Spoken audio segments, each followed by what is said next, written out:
प्यारे भैया बहनों, कैसे आप सभी। आशा करता हूँ आप बिल्कुल स्वस्थ होंगे।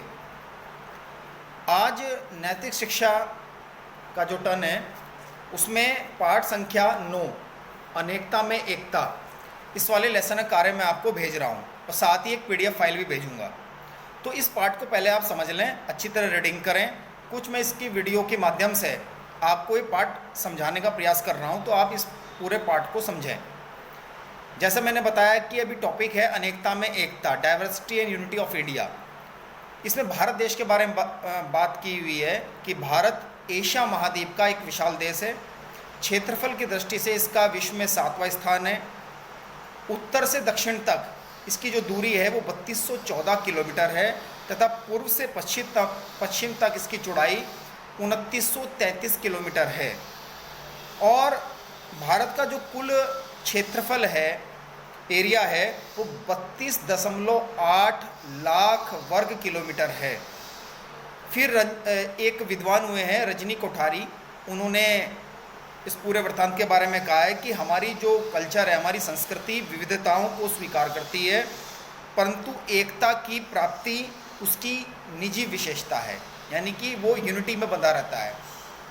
साथ ही इसमें कई प्रकार के उदाहरण दिए हुए हैं, जैसे भारत में अनेकता में एकता के दर्शन किस प्रकार होते हैं। जैसे सांस्कृतिक क्षेत्र में अनेकता में एकता, रहन सहन, विभिन्न प्रकार के लोगों के बीच हम रहते हैं, उनका खान पान, उनकी वेशभूषा बिल्कुल अलग होती है।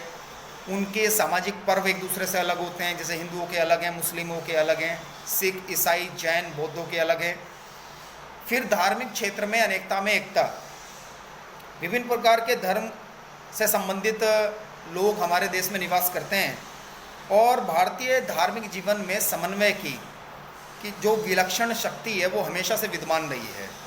और यह समन्वय की भावना ही हमारी संस्कृति का मूल आधार है। राजनीति में विभिन्नता में एकता, विभिन्न प्रकार के मत हो सकते हैं लोगों के, लेकिन फिर भी एक सोच रखते हैं। इस विशाल राष्ट्र का जो शासन है वो एक केंद्र के अधीन ही संचालित हो रहा है।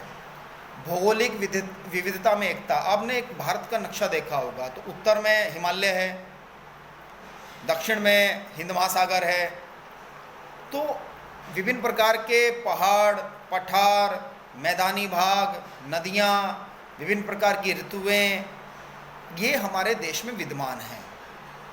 शीत ऋतु भी होती है, ग्रीष्म भी होती है, वर्षा भी होती है, शिशिर भी होती है, बसंत भी होती है, पतझड़ का मौसम भी आता है। तो ये सारे प्रकार के जो ऋतुएं और मौसम है ये हमारे देश में लगातार अलग अलग क्षेत्रों में पाए जाते हैं।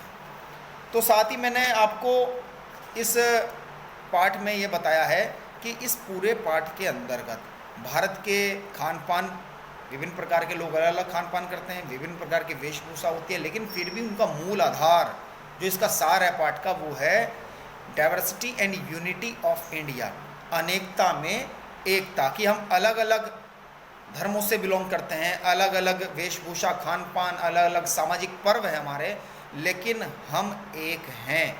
तो इस पूरे पाठ को मैंने कुछ सूक्ष्म शब्दों में समझाने का प्रयास किया है, आशा करता हूँ आप समझ गए होंगे। ये प्रश्न उत्तर हैं, इधर ये प्रश्न उत्तर मैंने पीडीएफ फाइल जो इसके साथ भेज रहा हूँ उसमें दिए हुए हैं। साथ ही रिक्त स्थान और सही विकल्प ये मैंने यहीं भरे हुए हैं। ध्यानपूर्वक आप इसको अपने कॉपी में आप इसको लिखें। बुक वर्क तो इसलिए भेजा जाता है जिससे आप समझ लें, तो आप अपनी कॉपी में नोट करेंगे और कोई भी समस्या आने पर आप मुझे तुरंत फ़ोन करेंगे।